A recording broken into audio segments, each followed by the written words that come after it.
Imagine waking up tomorrow with no anxiety, no fear of failure, no second guessing, and full-blown belief that you're actually worth a damn.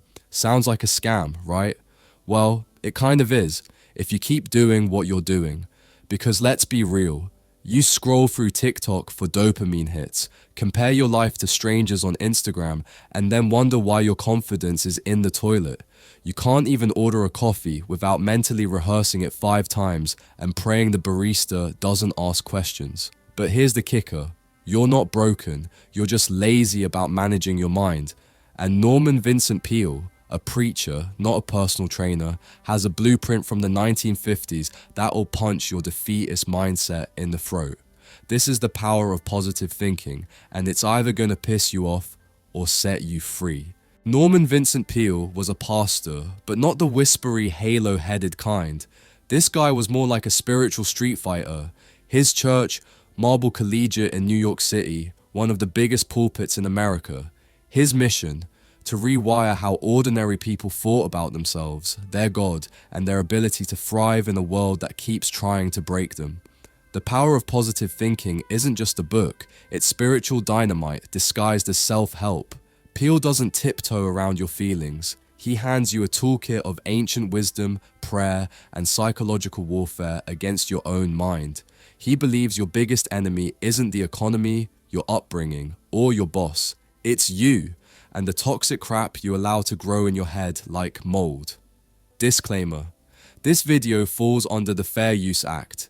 It's for educational and transformative commentary purposes only. We're not here to copy the book. We're here to argue with it, expand on it, modernize it, and maybe make you uncomfortable enough to finally change something. Because this book isn't about good vibes. It's about faith with fists. The kind of thinking that does something, that builds something, and most importantly, that burns down the victim mentality you've been clutching like a teddy bear. So buckle up. The next few chapters are gonna feel like therapy, mixed with a punch to the ego. Believe and become. If you believe you're trash, guess what?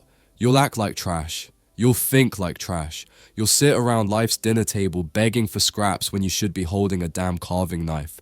That's not fate. That's you choosing self-sabotage dressed up as humility. Norman Vincent Peale doesn't baby you in this book.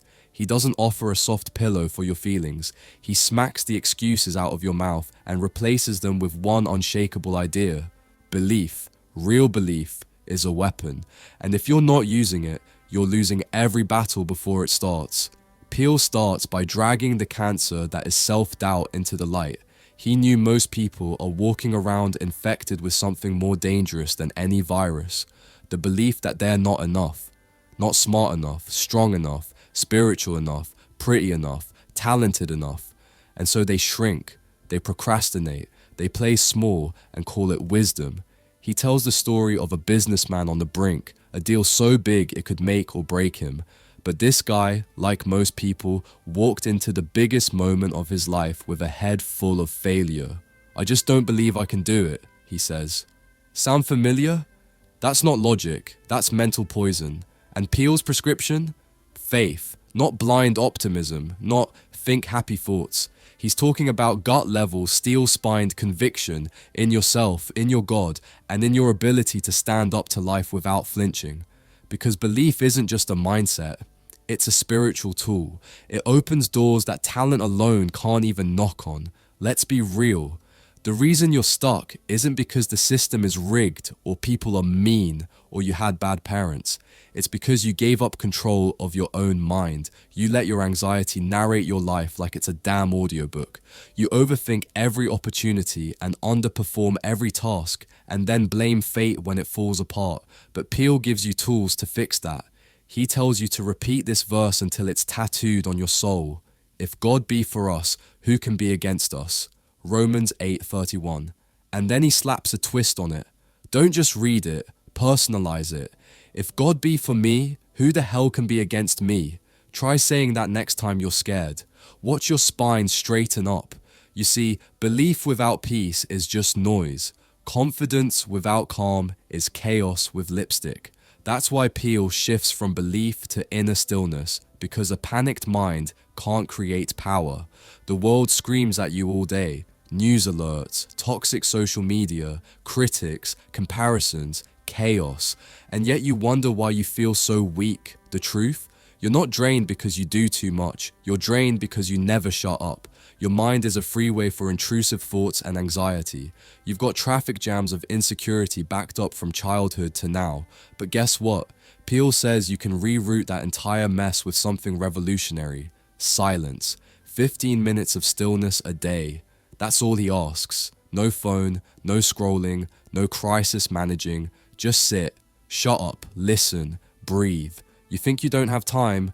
Cool, keep living a life that feels like static. But if you want the kind of peace that generates real internal horsepower, the type that carries you through hell smiling, then you've got to fight for it with discipline. Peale doesn't romanticize it. He says creating a peaceful mind is work. It's a muscle. You condition it with scripture, silence, repetition, and visualization. Not Instagram motivation, not vibes, not your favorite influencer's morning routine. You reprogram your thoughts like an engineer rewires a circuit board. He even tells you how. Rehearse peace, speak peaceful words, literally say tranquility out loud. Let that word slide through your mouth like a warm cup of tea. Fill your mind with imagery, not the junk your feed feeds you, but real beauty, gardens, oceans, scripture, music, stillness. Drown out the chaos. And here's the kicker. Talk like someone who believes things will be okay, because what you say affects how you think, and how you think becomes who you are. And if you don't believe that, then read this next sentence 5 times. You do not get what you deserve. You get what you believe. Period. Look, nobody's coming to rescue you. Not your mom, not your boss, not the algorithm. If you want strength, you've got to dig in and decide. Belief isn't a soft skill, it's your only weapon. And peace isn't optional, it's the fuel that makes that weapon fire. You either believe and become, or you hesitate and decay. Those are your only 2 choices. Key takeaway.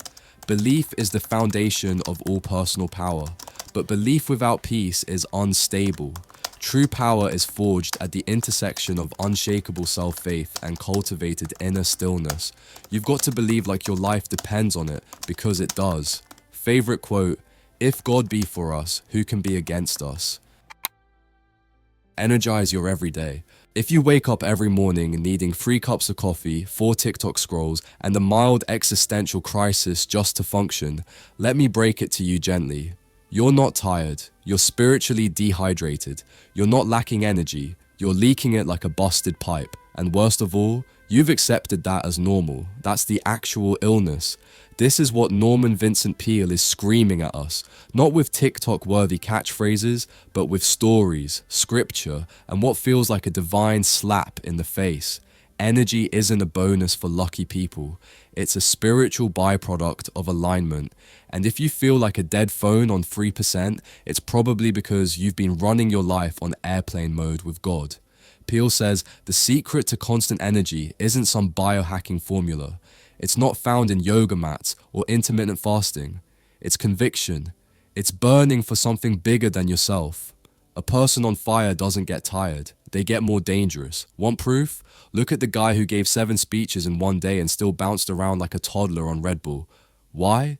Because he believed in what he was saying. Passion is energy. Indifference is exhaustion. But Peale doesn't stop at motivational quips. He backs it with muscle. He tells you flat out, if you want energy, get your emotions in check. Stop whining about work. Stop marinating in bitterness. And for heaven's sake, stop treating prayer like it's an emergency fire alarm. You only smash when your life is on fire. You want constant energy? You need constant connection. You need prayer like lungs need air. Not occasionally, but relentlessly. Prayer, according to Peale, is not a pause, it's a power-up. And it's not Dear Diary nonsense either. He's talking real spiritual voltage, a connection to the very source of atomic and spiritual energy, God himself. The kind of prayer that rewires your anxiety and converts it into actual stamina. The kind that makes business decisions, heals trauma, and fuels purpose. The kind that doesn't sound like a lecture, but like a battle cry whispered into the universe. You want an example? Peale gives you Frank Hiller, a pro baseball pitcher who recited Isaiah 40:31 mid-game as the Heat threatened to knock him out. And guess what? The guy finished strong. Not because of Gatorade, but because he passed a powerful energy-producing thought through his mind. He didn't just quote scripture, he used it like ammo. You ever do that? Or do you just post Bible verses in your Instagram bio and hope they do the work for you? Here's the truth. You will never have full energy until you clean out your emotional sewage. Hate drains you. Envy kills momentum. Worry eats stamina for breakfast. But peace, joy, and purpose, that's jet fuel. And that fuel comes directly from prayer, not performance. You want to stop being tired? Stop being fake. Stop being spiritually malnourished. Stop being a cheap knockoff of your potential self. Peale tells us about a man who went from business burnout to walking proof of what divine energy looks like. He wasn't saved by meds, vacation, or therapy, though those help. He was saved by daily prayer, a Bible, and one decision to get back in rhythm with God. That's the word Peale uses, rhythm, because life has one, creation has one. Your spirit has one. But if you're living out of sync, forcing life instead of flowing with it, you'll always feel like you're running uphill wearing cement shoes. Prayer, when done right, drops you into rhythm. It resynchronizes you with the divine. Like plugging an unplugged clock back into the wall, suddenly you're ticking again. Clean, effortless, powerful. Peale even breaks down how to pray smarter. Not louder, not longer, smarter. Use affirmative prayer. Believe the answer is already on the way. Infuse your mind with expectation, not desperation. Speak love at people on the street like spiritual bullets. Fall asleep with prayers loaded into your subconscious. Practice prayer like you're training for the Olympics, because if your soul loses this race, nothing else matters. And no, this isn't magic, it's muscle, built over time, with stillness, surrender, and relentless consistency. So if your energy's gone, it's not because you're old or busy or broken. It's because you've unplugged yourself from your source and you keep trying to hustle on empty. That's not noble. That's self-destruction in slow motion. Want power? Then stop faking connection and actually pray. Not performative, not panicked, not part-time. Pray like your life depends on it, because it does. Key takeaway. Energy doesn't come from hustle, it comes from alignment. Your emotions, beliefs, and actions must flow from a power source greater than your own. Prayer isn't a desperate whisper to the sky, it's the plug that powers your potential. Stay connected or stay exhausted. Favorite quote, "But they that wait upon the Lord shall renew their strength. They shall mount up with wings as eagles." Choose your happiness. Let's get real. Most people don't wake up unhappy. They construct unhappiness like a full-time job. They assemble it like IKEA furniture, then cry when it wobbles. They walk into their day with a toolkit of self-pity, overreaction, and bad coffee, then ask why life tastes bitter. But here's the brutal truth Norman Vincent Peale shoves in your face like cold water. Happiness isn't found, it's chosen. Not gifted, not inherited, not stumbled upon. You either wake up and build it, or you don't. And if you don't, stop acting surprised when your life feels like it was designed by a committee of sad clowns. One of the most savage lessons in this entire book comes from the simplest sentence: when I wake up, I have two choices, to be happy or to be unhappy. So I choose to be happy. That line comes from an old man on a TV show, but it might as well be a sledgehammer to your worldview.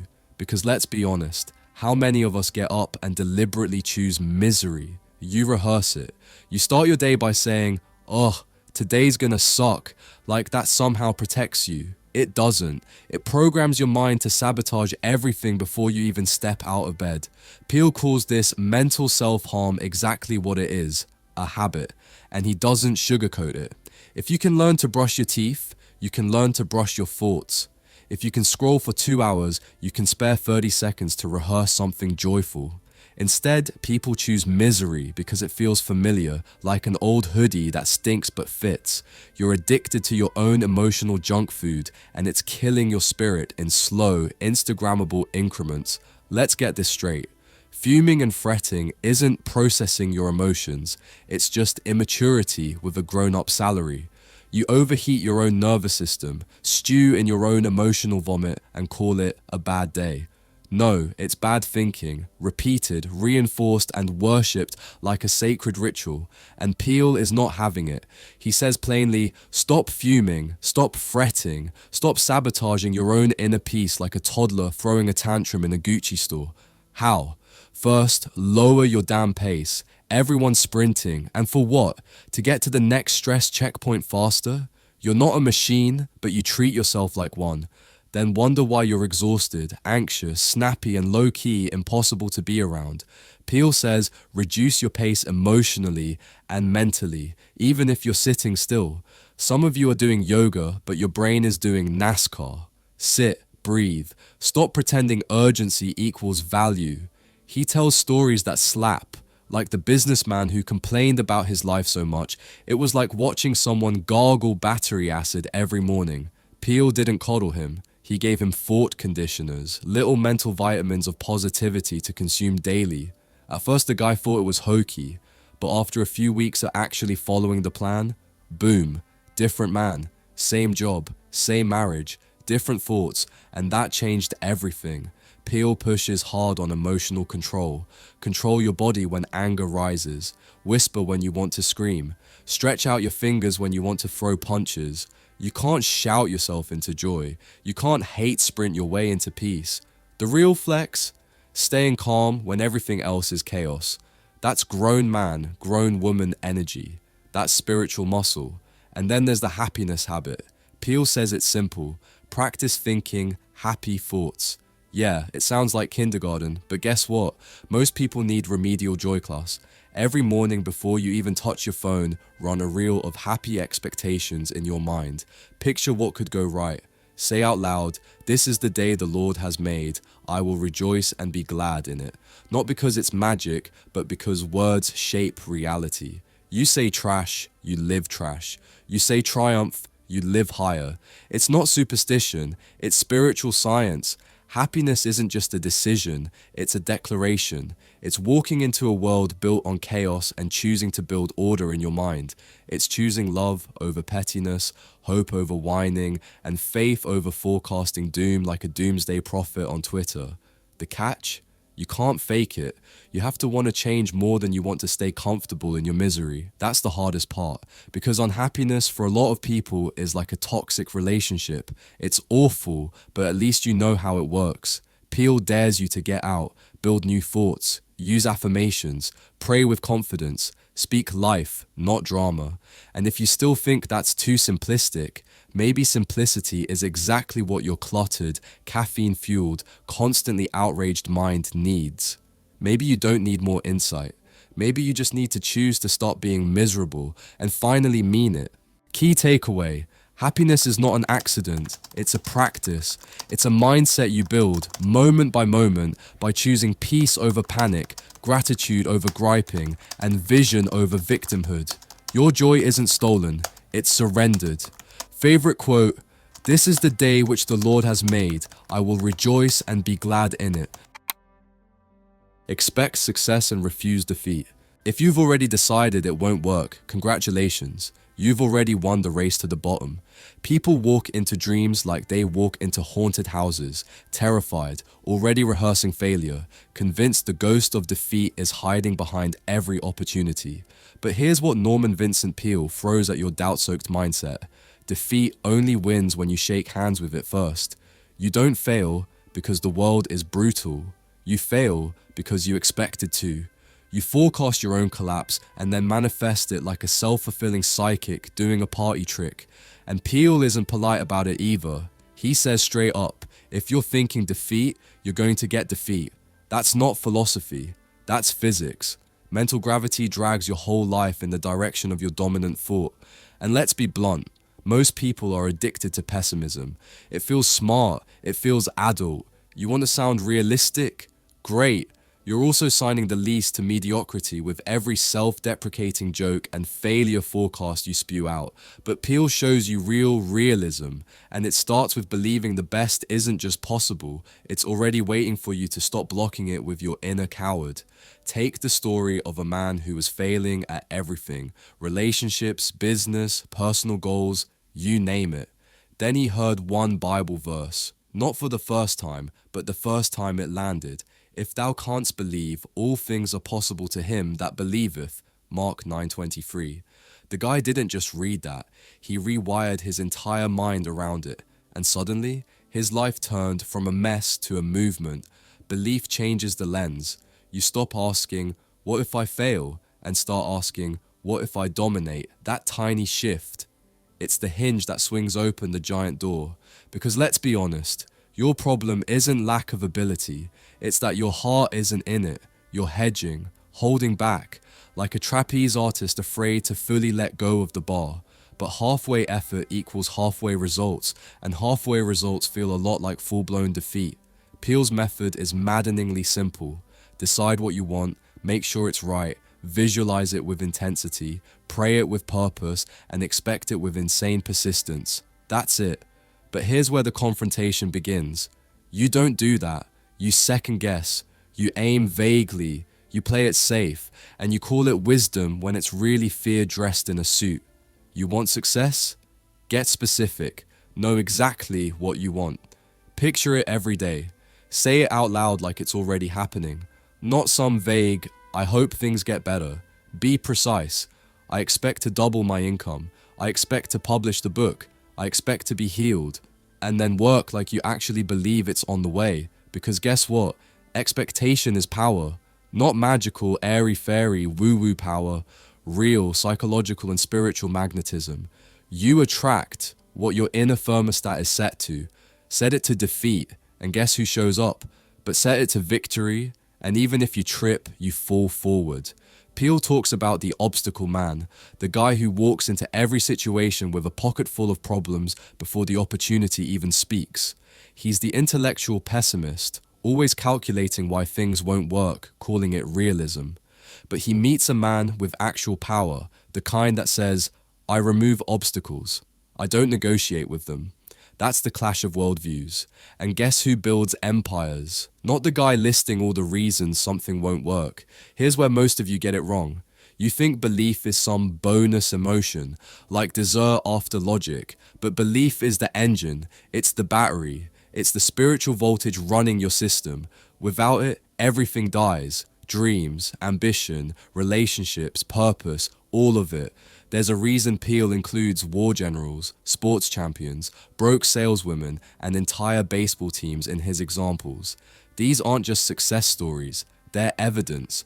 Real people with average lives who unlocked extraordinary outcomes because they retrained their inner dialogue. They went from, I don't know if I can, to I absolutely will. And the universe responded like a microphone to a speaker. It echoed back exactly what they projected. One guy literally tracked his progress with a scorecard. He was a chronic worst-case scenario thinker. Peale challenged him to expect the best for 6 months straight. At the end of the test, 85% of the things he expected turned out well. Not because magic, but because mindset made his actions, tone, and choices believe-worthy. The more you expect good, the more you take the kind of action that aligns with good. But here's where the brutal confrontation comes in. You don't actually expect the best, you hope for it. Hoping is weak, expecting is commitment. Hope waits, expectation moves.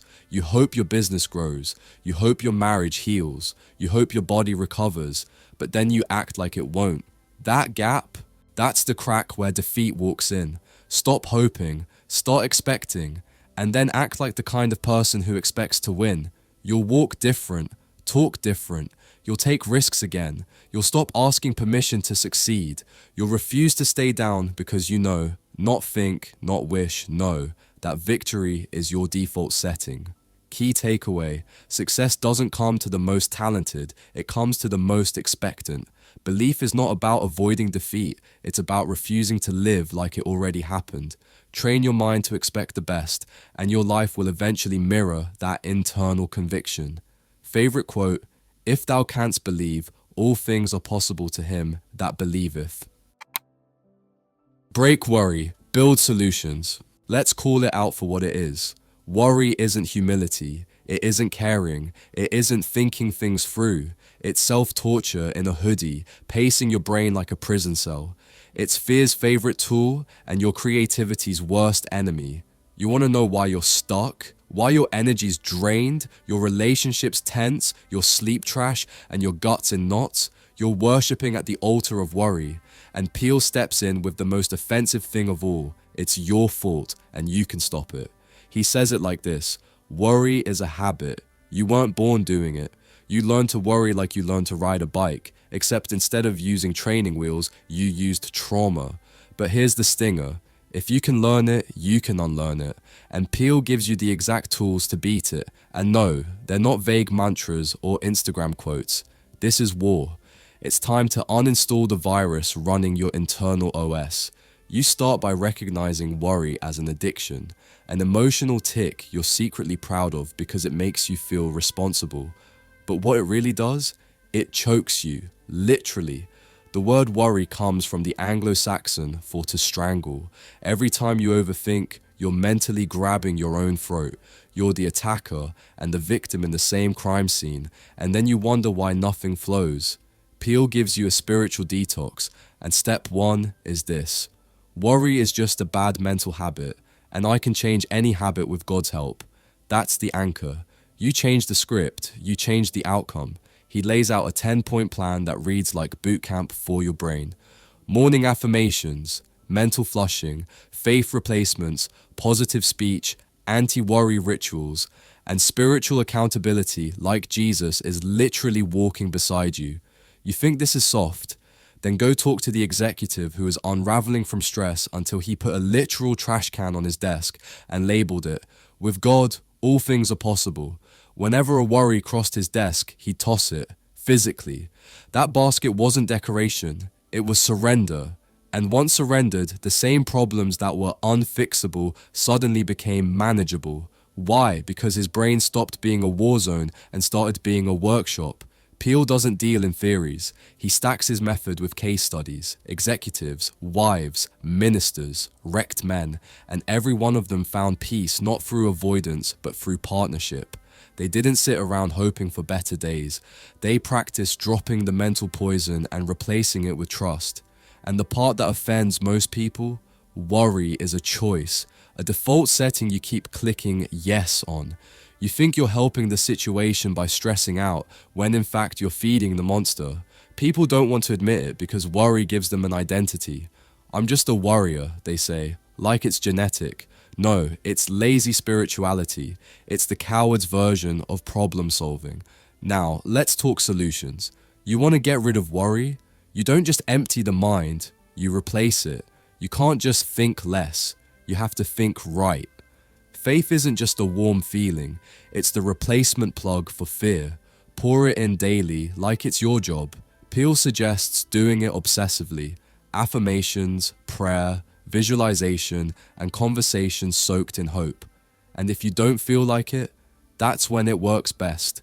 You worry because you don't trust yourself, or God, or life. And deep down, it's not because life is hard, it's because you're still trying to control everything. You say you have faith, but you're hoarding plan B, C, and D in the back of your mind. That's not trust, that's bargaining.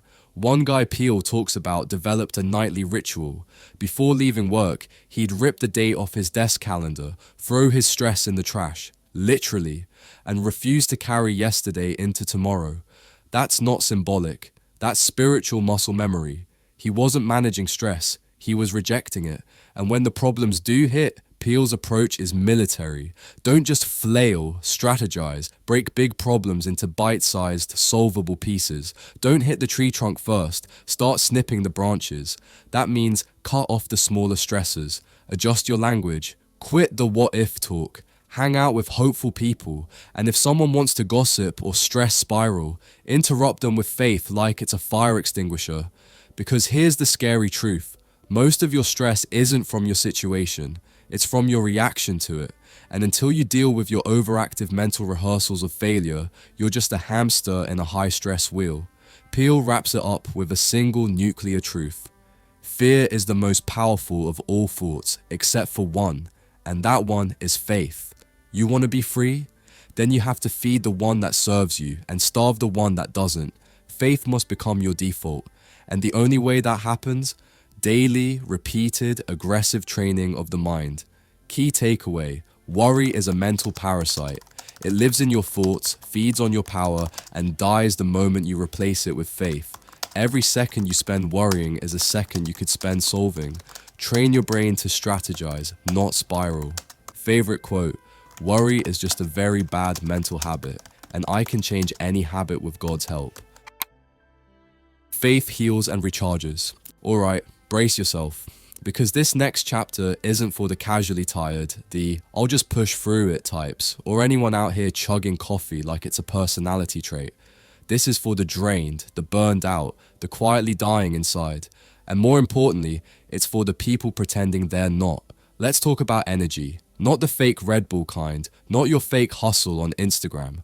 I'm talking about spiritual horsepower, the kind that lasts, the kind you can't manufacture, only receive. And here's the wild truth: if your soul's tired, your body will follow. Now you've probably tried every damn thing, vitamins, spa days, even therapy, and still you crash by noon.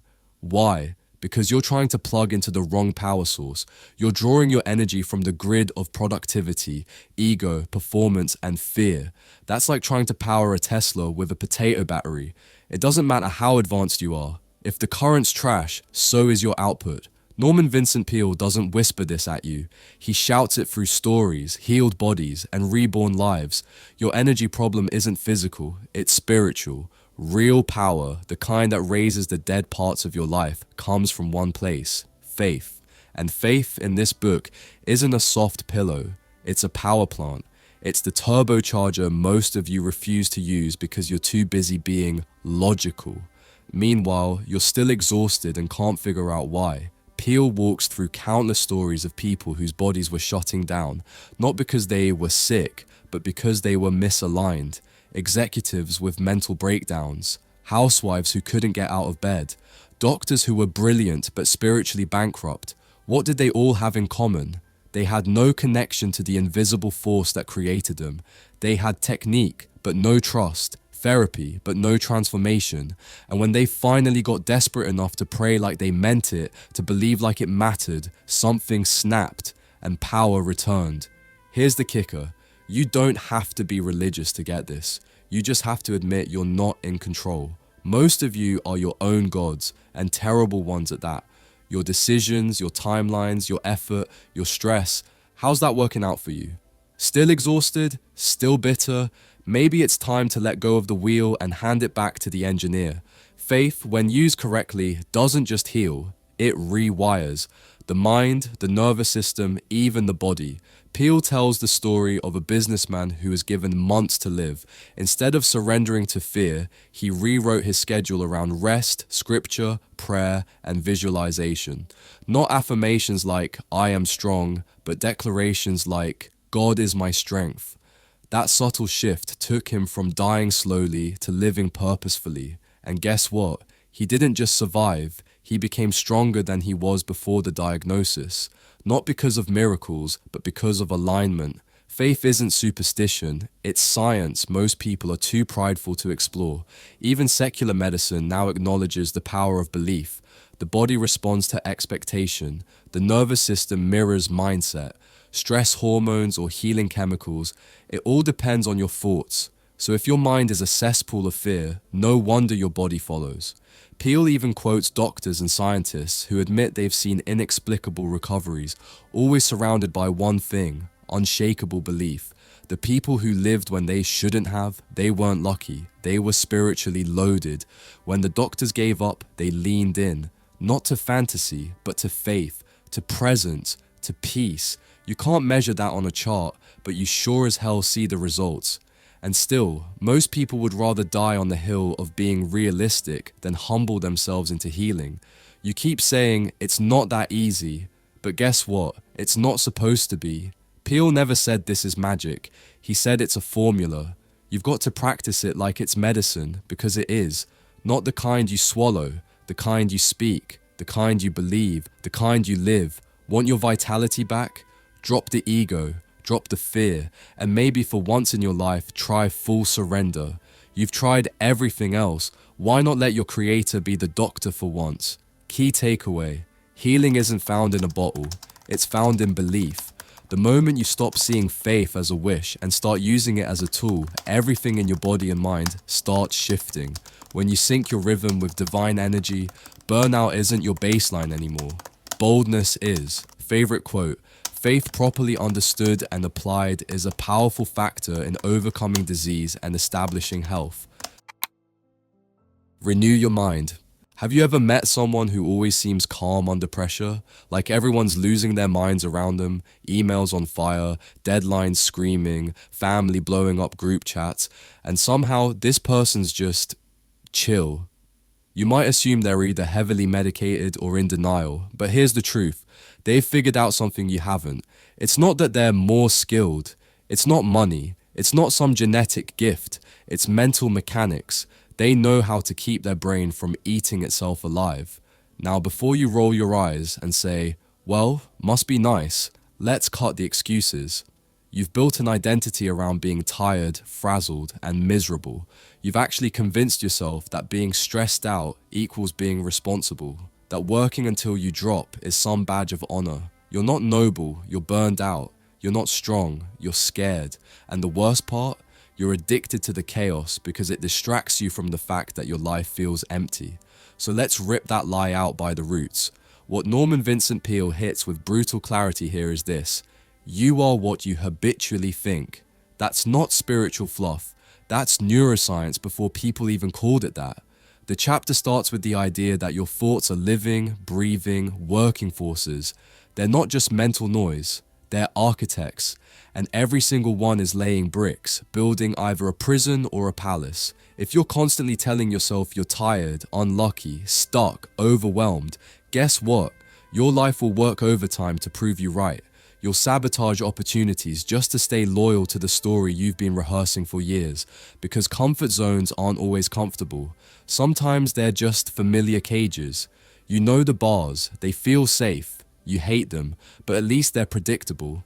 Peale doesn't sugarcoat it. He says if you want a different life, you don't start with your job or your bank account or your marriage. You start with flushing out your mind. Literally, clean the junk drawer, toss the expired beliefs, throw out the mental habits that have you worshipping worry like it's your god. He quotes William James: "The greatest discovery of my generation is that human beings can alter their lives by altering their attitudes of mind." Think about that. Your future isn't shaped by luck or timing or what your mom said about your potential. It's shaped by your mental diet.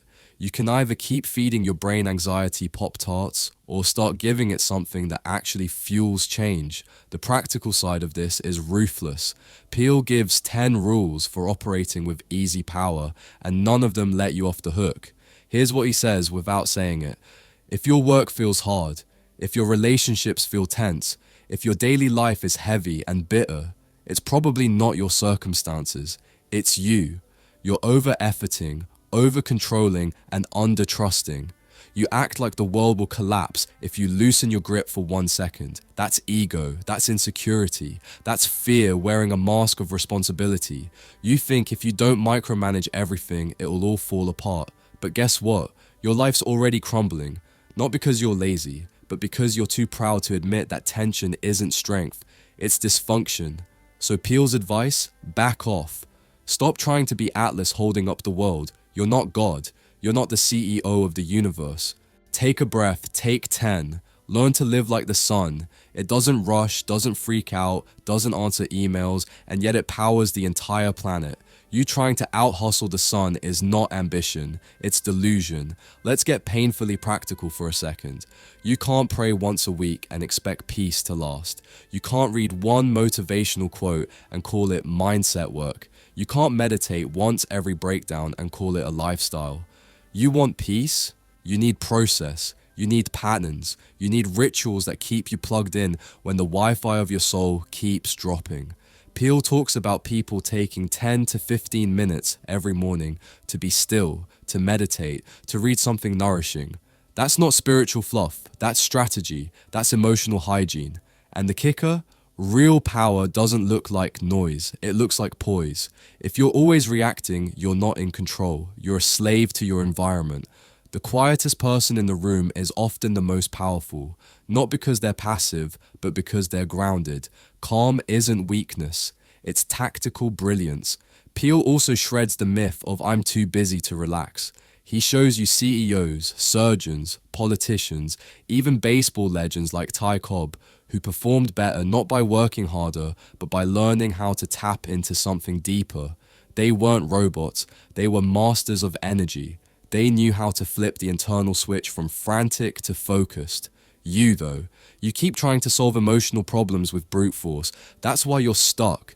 You don't need more effort, you need more elegance. Here's the cold truth. The longer you avoid stillness, the more life will force it on you, through burnout, breakdown, or betrayal.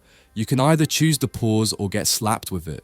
So, if you want to actually live this thing and not just survive it, your first move isn't external, it's internal. Drop the noise, drop the drama, sit your ass down, be quiet, think deeply, pray intentionally, and don't get up until something real wakes up inside you. Key takeaway. Your life isn't hard because it's hard. It's hard because you're approaching it from a stressed, scattered, and small mindset. Relaxation is not laziness. It's the reload button for your power. Favorite quote: "The greatest discovery of my generation is that human beings can alter their lives by altering their attitudes of mind. Now go, rewrite your thoughts, redesign your life, and for once, don't rush it." People power and heart healing. Here's the cold truth nobody likes to say out loud. You're not as likable as you think. Not because you're a bad person, but because you're trying too damn hard to be someone you're not. You perform, you posture, you tweak your tone, filter your face, and rehearse your personality like it's a job interview just to get approval from people who probably aren't even paying attention. And while you're over there managing your personal brand like a corporate mascot, you're missing the real secret to human connection, authenticity, not surface level vulnerability, not curated flaws, real presence. That's what Norman Vincent Peale is trying to drill into your skull. People don't respond to strategy. They respond to soul. They want warmth, not performance. Realness, not polish. Peale breaks this down so simply, it almost sounds offensive in today's overcomplicated world.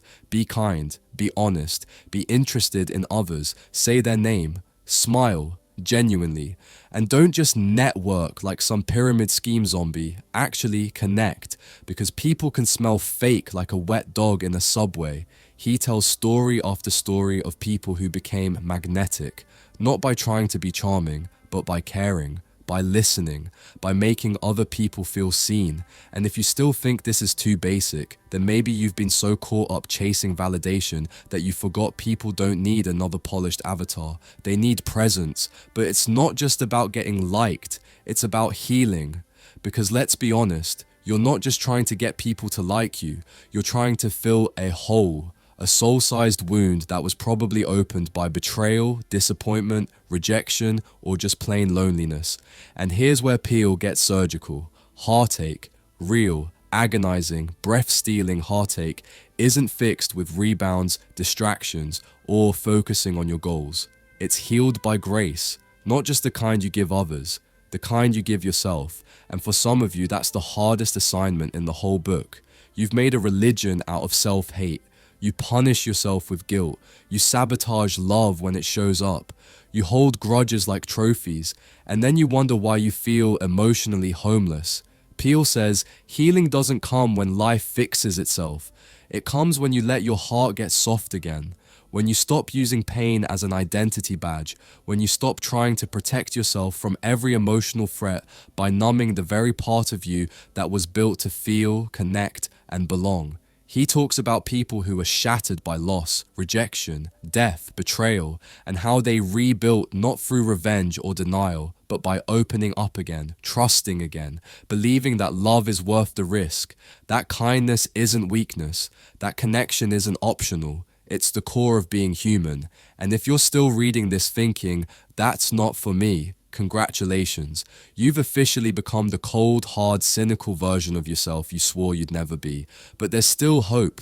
Because if you're willing to crack open your armor and let even a sliver of light hit that calloused heart, you can still heal. You can still learn to love again. You can still become the kind of person who makes other people feel safe just by showing up. And that, my friend, is true power. Not money, not influence, presence, not being impressive, being real. So if you've been trying to win the world while losing yourself, if you've been craving connection but building walls instead, if you've been surviving instead of actually living, then start here. Call someone, apologize, forgive, be kind, listen, laugh, cry, sit with someone in their pain without fixing it, tell the truth, show your heart, and for once in your life, let yourself be loved. Key takeaway: human connection isn't built on charisma. It's built on authenticity. Heal your heart, drop the mask, be present, because people don't want the best version of you, they want the real one. Favorite quote: a sense of inferiority and inadequacy interferes with the development of healthy human relations. Tap the invisible. Even if you skip the rest of the book, this is the one idea that would still punch you in the gut and ask, what are you really running on? Because here's what Norman Vincent Peale knew, and what most of us are too distracted to face. Your whole life is being powered by something. And if that something is just you, your thoughts, your logic, your little plans and timelines, you're operating on fumes. The most destructive lie modern people believe is that they're the source of their own strength. That if they just grind harder or believe more, they'll make it. But what happens when your mind taps out? When your optimism is shredded, your plans implode, and you're face down in the carpet at 2:43 a.m. wondering how the hell you ended up this broken? That's where this book throws down its final truth. If you're not plugged into something bigger, something infinite, something divine, you're already running out of time. Peale makes one final plea. Stop pretending you're self-sufficient. Stop being impressed by your own intellect and embarrassed by the idea of higher power. You are not the ceiling. You are not the top of the food chain. You are a vessel, and you were never designed to carry the weight of the world.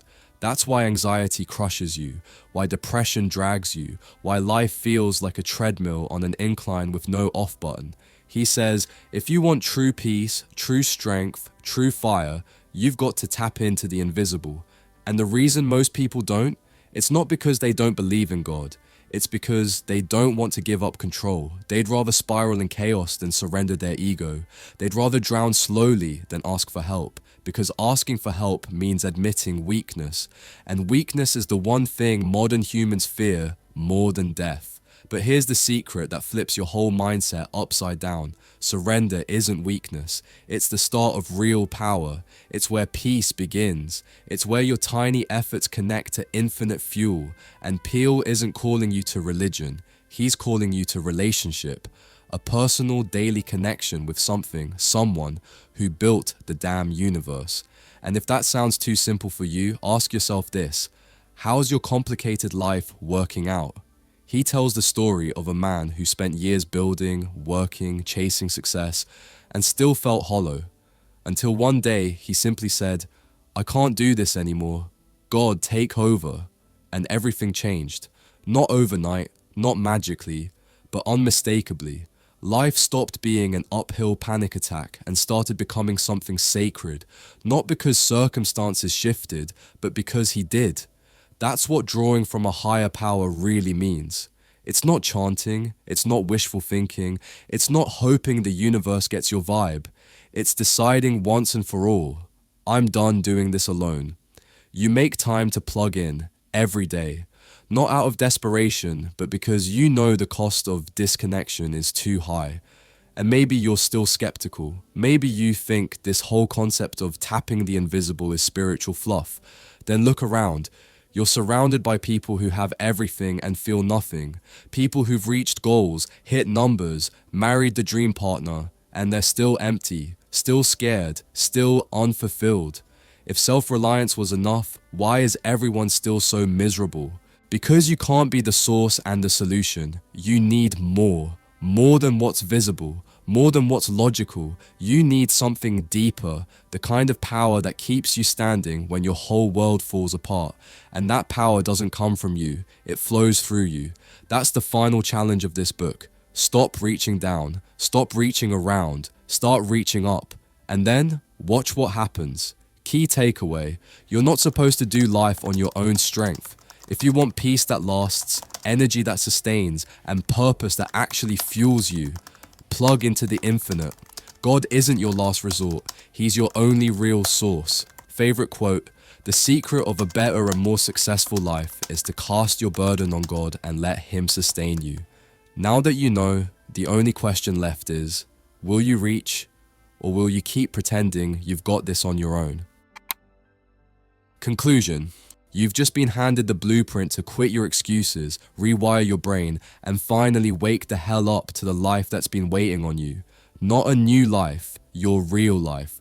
The one hiding underneath all your fear, all your victimhood, and all the lies you've been told by society, your past, and that voice in your head that says, not me, not yet, maybe later. No, right now. The power of positive thinking isn't some fluffy Sunday sermon about just being happy. It's a war manual for your mind. It's a spiritual slap in the face with love behind it. It tells you, with every page, every story, every scripture, that your life can be radically better, but not because life changes, because you change. You don't need a new job. You need a new perspective. You don't need better luck. You need better habits. You don't need people to finally treat you right. You need to stop letting your inner world be a punching bag for every insecurity that walks through the door. And if you still think that's too hard, then you haven't suffered enough yet. But when you do, when you finally get sick of your own BS, this book will be waiting. And here's the part that most people will miss. This book, it's not finished, because it lives in you now. Every time you choose belief over fear, peace over panic, prayer over panic attacks, purpose over distraction, you're writing the next chapter with your life, with your decisions, with your mindset. But if this video lit even one match in your spirit, don't just sit there. Go buy the damn book, study it, highlight it, argue with it, read it like your life depends on it, because it kind of does. Let this be more than motivation. Let it be your launch pad. And if you're still not convinced, that's fine. Keep doing things your way. Keep spiraling. Keep blaming. Keep waiting for the universe to cut you a check. It doesn't owe you. Just don't complain when life gives you exactly what you expect. Nothing. But if you're done playing small, if you're ready to stop being tired, bitter, afraid, fake, and almost powerful, then it's time to make a different move. Buy the book. Rewire your brain, tap the invisible, and most importantly, believe like your soul's on fire. If you got value from this breakdown, hit that like button like it owes you rent. Drop a comment with the one idea from this video you're actually going to use, not think about, use. And if you're hungry for more mind-bending book breakdowns like this, subscribe, or don't. But don't come crying when you're still stuck next month, because here, we don't escape reality. We break it open and build something better.